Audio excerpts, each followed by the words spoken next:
un mois à peine sa nomination au Cameroun, est-ce que la presse peut avoir une idée de ce qui a filtré de votre conversation à huis clos? Sa présence ici justifie quoi? Justement, nous voulons remercier d'abord aux médias de nous avoir assistés. Et la visite du nonce est une visite privée, une prise de contact, juste.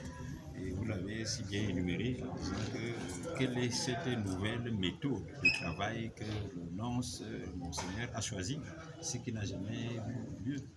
Effectivement, c'est une façon d'ouvrir les portes de l'Église et puis du dialogue dans le monde entier. Et je crois que le pape a envoyé le nonce en mission. Et cette mission, c'est d'abord de savoir comment les peuples bantous africains vivent. Et surtout au Cameroun ici, quel est le climat de vie entre la communauté et l'Église. Et nous, donc, chefs tradition, gardiens de la tradition, nous sommes en parfaite communion avec l'Église. Nous avons toujours été ensemble, nous avons été honorés par sa présence. Ça a été curieux pour nous autres parce que quand nous avions été approchés par la sœur, cela nous a émerveillés. Effectivement, il nous a dit que ce n'était pas une manifestation grandiose. Le pape a envoyé un émissaire.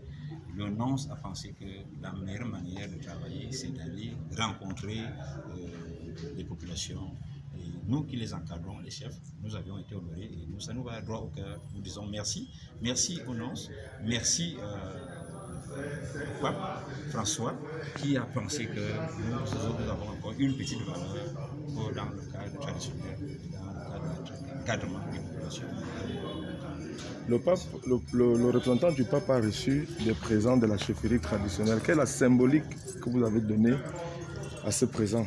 La symbolique, elle a été partagée. La première, c'est que nous avions remis au pape un bâton de chasse-mouche qui représente le bâton des pèlerins que Jésus avait envoyé pour conduire son peuple d'Israël.